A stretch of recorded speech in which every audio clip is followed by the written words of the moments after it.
ask, how does it feel for someone who does not know Chinese to read this poem? Like, what's their impression? Well, people can learn to read poetry. So if you come to it with training only in English poetry, it's going to sound very flat, like a, sort of a descriptive poem. I climbed a mountain, I went down the mountain, I sat by a pool. But if you learn to read Chinese, even translation, you can put the pieces together. People learn how to read. So reading is a skill that you develop over time. It's a way of paying attention, just as reading English poetry is a way of paying attention. It's just a different process of paying attention, noticing different things. And as I was mentioning earlier, you have, of course, the phenomenon that Chinese poetry didn't just belong in China, but was throughout East Asia, and people whose language was radically different language family. Like English grammar is much closer to Chinese grammar than Japanese or Korean grammar. So is it common to have a title for every poem, or sometimes the titles are added after?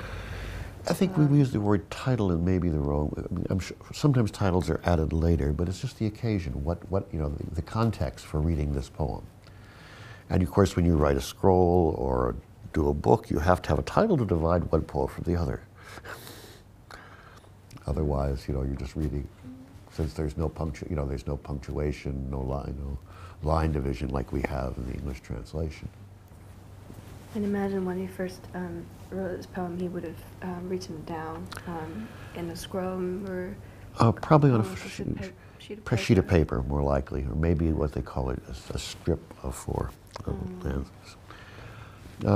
But he might have composed it then. He might have composed it later, but he might have composed it in his mind and then written it down. His poem seems really pictorial, like lots of images. It's a lot of images, but each of those images is a percept. That's a proper term, right? It's something, the object of the senses. So if you stop reading them just as images and read them as a way of seeing, noticing, and a movement of attention and body, actually, then that changes the poem. It ceases to be just a purely visual thing. It's like one of those horizontal landscape scrolls, which basically walk you through a space. And you go on the scroll, you roll up one side and unroll the other. But what seems to be static, when you read it in English, you learn to read it. It's not static. As we did in the early poem we talked about earlier, if you saw that. How do we learn to read? You learn to read, I think, by sitting around like this and going over poems with somebody that's been reading Chinese poetry a lot, that's read a lot about Chinese poetics, and then you do it, the more you do it, you gradually learn to do it, the same way you learn to read English poetry. Even you may be a native English speaker, no one is born with the ability to read English poetry. It takes time.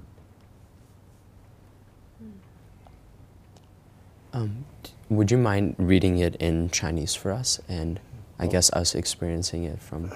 Yeah, I wish I could. I used to bring the Middle Chinese and try to do the reconstruction, because what you don't, for example, ru, to enter in the second line, is nip.